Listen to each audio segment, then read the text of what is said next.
Bismillahirrahmanirrahim. Assalamualaikum warahmatullahi wabarakatuh.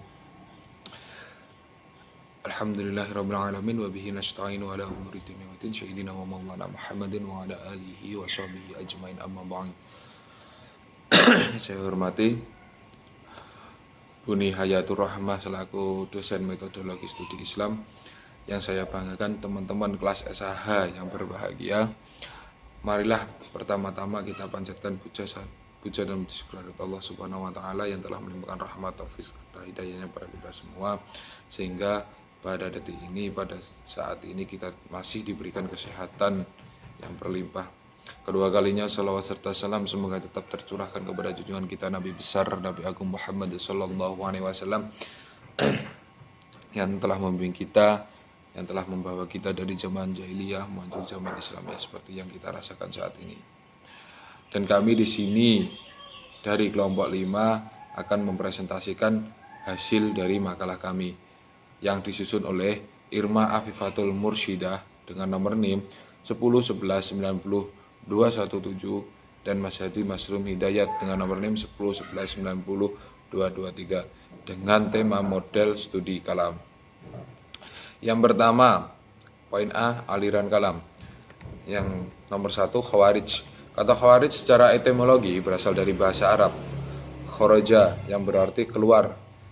Muncul timbul atau memberontak tidak berkenaan dengan pengertian etimologis ini karena Syahrastani menyebut orang memberontak imam yang sah sebagai pewaris. Berdasarkan pengertian etimologi ini pula, Khawarij berarti setiap muslim yang memiliki sikap laten ingin keluar dari persatuan umat Islam. Adapun yang dimaksud Khawarij dalam terminologi ilmu kalam adalah suatu sekte atau kelompok atau aliran pengikut Ali bin Abi Thalib yang keluar meninggalkan barisan karena tidak sepakat dengan beliau yang menerima arbitrase atau tahkim pada perang Siffin pada tahun 37 Hijriah atau 648 Masehi dengan kelompok Bughor atau pemberontak Muawiyah bin Abi Sufyan perihal persengketaan khalifah. Kelompok Khawarij pada mulanya memandang Ali dan pasukan berada pada pihak yang benar karena Ali merupakan khalifah sah yang dibaiat oleh mayoritas umat Islam. Lagi pula berdasarkan estimasi Khawarij, pihak Ali hampir memperoleh kemenangan pada peperangan itu, tetapi karena Ali menerima tipu daya yang licik dari Muawiyah, kemenangan itu raib atau diambil alih oleh Muawiyah. Pada awalnya Khawarij merupakan aliran atau fraksi politik karena pada dasarnya kelompok ini terbentuk karena persoalan kepemimpinan umat Islam. Akan tetapi mereka membentuk suatu ajaran yang kemudian menjadi ciri utama aliran mereka, yaitu ajaran pelaku dosa besar. Menurut Khawarij, orang-orang yang terlibat dan menyetujui hasil tahkam yang telah dilakukan di awal tadi termasuk orang-orang yang melakukan dosa besar. Orang Islam yang melakukan dosa besar pada pandangan mereka berarti orang itu orang kafir. Kafir setelah masuk Islam berarti murtad, dan orang murtad atau keluar dari agama Islam yaitu halal untuk dibunuh yang sesuai dengan sabda Nabi Muhammad SAW. Atas dasar premis yang dibangun oleh Khawarij berkesimpulan bahwa orang yang terlibat dan menyetujui tahkim harus dibunuh. Oleh karena itu maka mereka memutuskan untuk membunuh Ali bin Abi Thalib, Muawiyah bin Abi Sufyan, Abu Musa al-Asy'ari, Amr bin As, dan sahabat-sahabat lain yang menyetujui tahkim tersebut. Dengan mempertimbangkan kesimpulan dan premis yang mereka bentuk, mereka beranggapan bahwa membunuh Ali, Muawiyah, Amr bin As, dan Abu Musa dan sahabat-sahabat lainnya itu sebuah kegiatan yang diperintahkan oleh agama. Bagi mereka membunuh terhadap orang-orang yang dinilai telah kafir adalah ibadah dan itu wajib. Aliran yang kedua adalah Murji'ah. Nama Murji'ah diambil dari kata irja atau arja yang bermakna penundaan, penangguhan, dan pengharapan. Kata arja'a mengandung arti memberi pengharapan, yaitu kepada pelaku dosa besar untuk memperoleh pengampunan dan rahmat dari Allah Subhanahu wa taala. Selain itu, arja'ah berarti pula meletakkan di belakang atau mengemudikan, yaitu orang-orang yang mengemudikan amal dari iman. Oleh karena itu, murji'ah yaitu orang-orang yang menunda penjelasan kedudukan seseorang yang bersengketa, yaitu Ali dan Muawiyah serta setiap pasukan pada hari kelak. Ada beberapa teori yang berkembang mengenai asal-usul kemunculan Murji'ah. Teori pertama mengatakan bahwa gagasan irja atau arja'ah dikembangkan oleh sebagian besar sahabat dengan tujuan menjamin persatuan umat Islam ketika terjadi pertikaian politik untuk menghindari sekretianisme.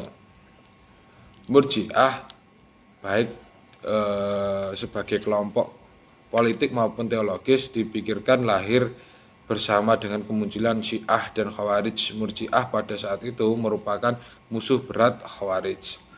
Aliran yang ketiga adalah aliran Qadariyah. Qadariyah berasal dari bahasa Arab Qadaro yang artinya kemampuan dan kekuatan. Menurut pengertian terminologi, Qadariyah adalah aliran yang mempercayai bahwa segala tindakan manusia tidak diintervensi oleh Tuhan. Aliran ini berpendapat bahwa tiap-tiap orang adalah pencipta bagi segala perbuatan dan dapat berbuat sesuai atau meninggalkan atas kehendak sendiri. Berdasarkan pengertian tersebut dapat dipahami bahwa Qadariyah digunakan untuk nama aliran yang memperkenankan atas kebebasan dari kekuatan manusia dalam wujud perbuatan-perbuatannya. Dalam hal ini, Harun Nasution turut menegaskan bahwa kaum Qadariyah berasal dari pengertian bahwa manusia mempunyai qudrah atau kekuatan untuk melaksanakan kehendaknya sendiri. Menurut paham ini, manusia mempunyai kebebasan dan kekuatan sendiri untuk mewujudkan perbuatannya. Oleh karena itu, aliran ini kemudian dikenal dengan Qadariyah karena memandang bahwa manusia memiliki kekuatan untuk menentukan perjalanan hidupnya untuk mewujudkan perbuatannya. Jadi di aliran Qadariyah ini manusia dapat berkehendak atau berbuat dengan kekuatannya sendiri, seperti itu.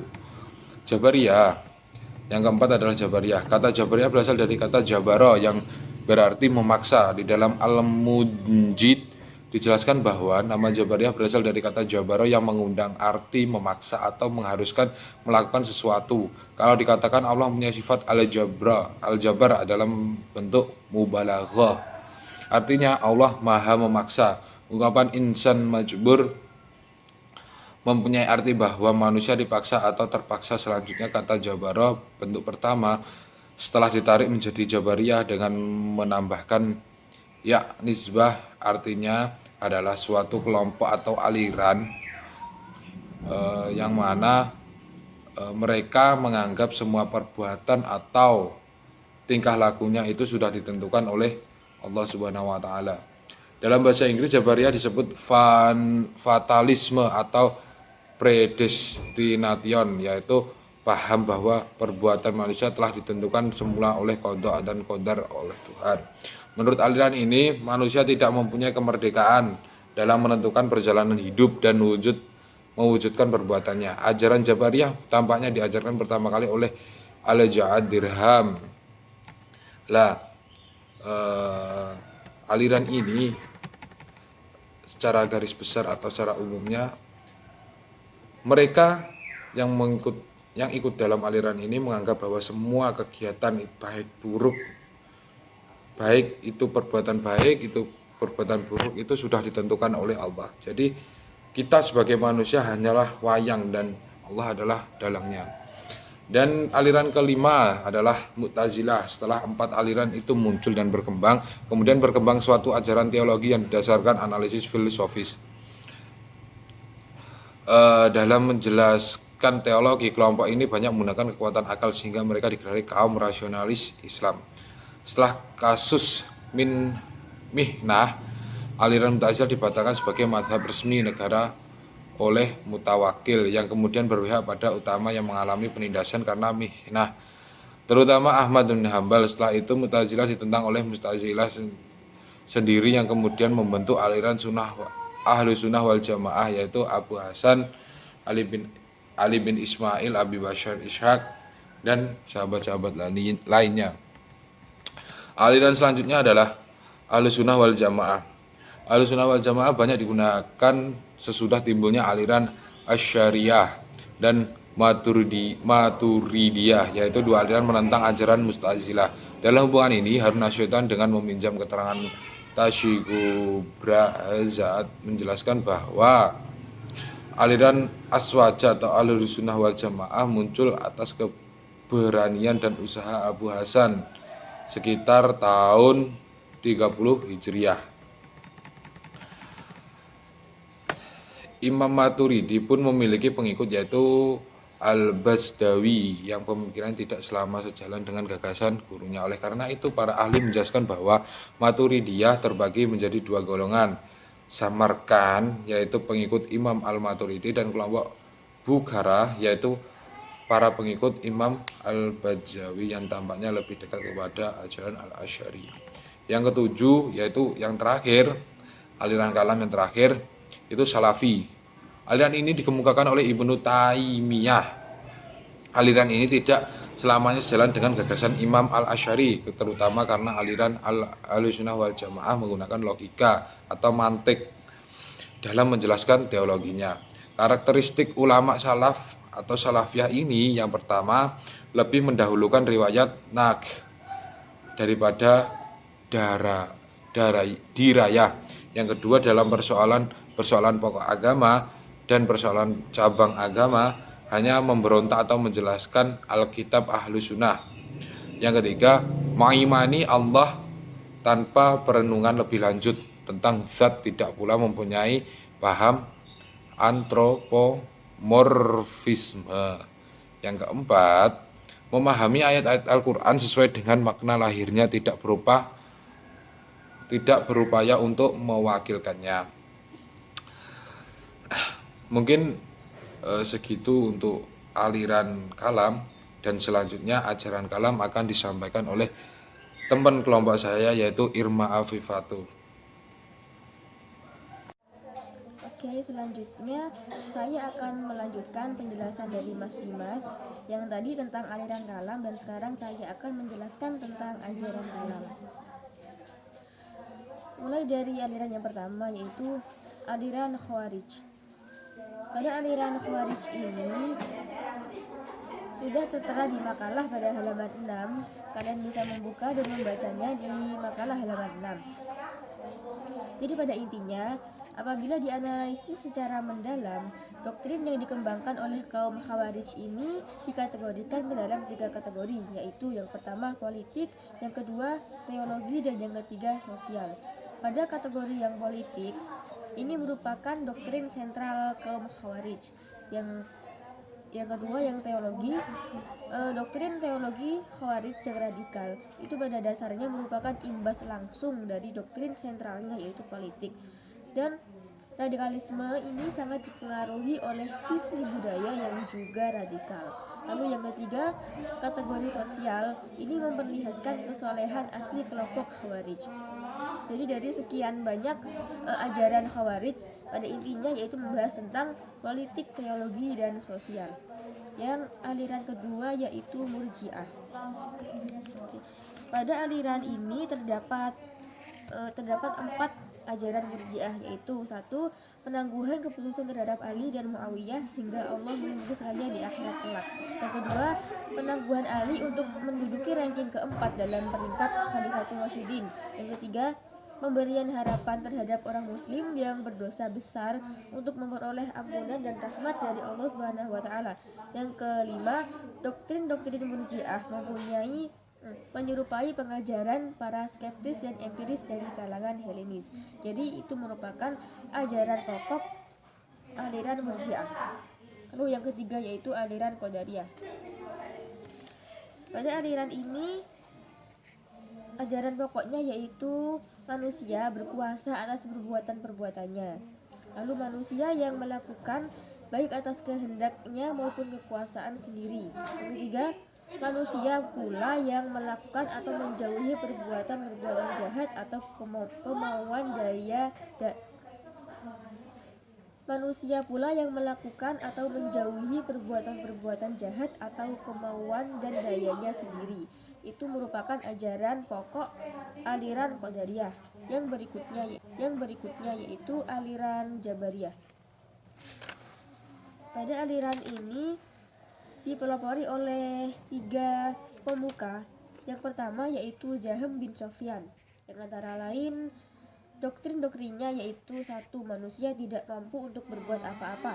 Yang kedua, surga dan neraka tidak kekal. Dan yang ketiga, iman adalah ma'rifat atau membenarkan dalam hati. Yang keempat, kalam Tuhan adalah makhluk Allah. Lalu pemikiran yang kedua yaitu Ja'ad bin Dirham,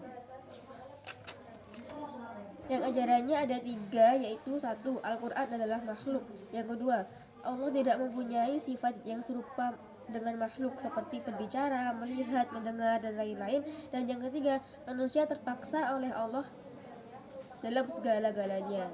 Jadi manusia tuh hanya terpaksa yang diatur oleh Allah. Lalu yang pemuka ketiga yaitu Ad-Dirar. Ad-Dirar ini berpendapat bahwa mengenai ruqyah Tuhan di akhirat, beliau mengatakan bahwa Tuhan itu dapat dilihat kelak di akhirat melalui indera keenam. Dan juga ia berpendapat bahwa hujah yang dapat diterima setelah Nabi adalah ijtihad, sedangkan hadis ahad tidak dapat dijadikan sebagai sumber dalam menetapkan hukum. Oke, itu merupakan ajaran-ajaran aliran Jabariyah. Pada aliran Mu'tazilah ini mempunyai 5 dasar teologi, yaitu yang pertama yaitu at-tauhid, yaitu pengesaan Tuhan. Yang kedua yaitu al-adl, itu keadilan Tuhan. Dan yang ketiga al-wa'ad wa al-wa'id, yaitu janji dan ancaman Tuhan. Yang keempat itu al-manzilah ba'in al-manzilatain, yaitu posisi di antara 2 posisi. Dan yang terakhir yaitu al-amr bil ma'ruf wa an-nahi al-munkar, yaitu menyerupai pada kebaikan dan mencegah kemungkaran. Berikutnya aliran yang keenam yaitu Ahlus Sunnah wal Jamaah. Pada aliran ini juga dipelopori oleh 2 pemuka yaitu Al-Asy'ari dan Al-Maturidi. Pada pemikiran Al-Asy'ari ini meliputi Tuhan dan sifat-sifatnya, kebebasan dalam berkehendak, akal dan wahyu, dan kriteria baik buruk, qadimnya Al-Quran, melihat Allah, keadilan, dan kedudukan orang berdosa. Lalu untuk pemikiran teologis Al-Maturidi yaitu meliputi akal dan wahyu, perbuatan manusia, kekuasaan dan kehendak mutlak Tuhan, sifat Tuhan, melihat Tuhan, kalam Tuhan, perbuatan manusia, pengutusan Rasul, dan pelaku dosa besar. Dan yang terakhir, yang ketujuh, yaitu aliran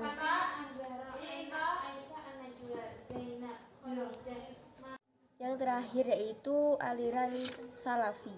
Pada aliran ini juga dipelopori oleh 2 pemuka yaitu Ibnu Hambal dan Ibnu Taimiyah.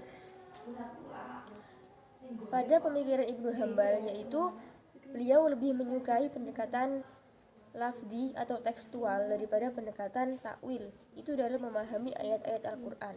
Lalu yang pemikiran Ibnu Taimiyah itu terdapat 4 pemikiran. Yang pertama, berpegang teguh pada nas, yaitu Al-Quran dan hadis. Yang kedua, tidak memberikan ruang gerak dan bebas pada akal. Yang ketiga, berpendapat bahwa Al-Quran mengandung semua ilmu agama. Yang keempat, dalam Islam yang diteladani hanya 3 generasi, yaitu sahabat, tabi'in, dan tabi'in. Lalu yang kelima, Allah memiliki sifat yang tidak bertentangan dengan tauhid dan tetap mentanzihkannya. Ini merupakan penjelasan tentang ajaran kalam. Mungkin sekian presentasi dari kelompok kami. Bila ada kurang lebihnya kami mohon maaf. Wallahumma fiqillah wa mitariq. Assalamualaikum warahmatullahi wabarakatuh.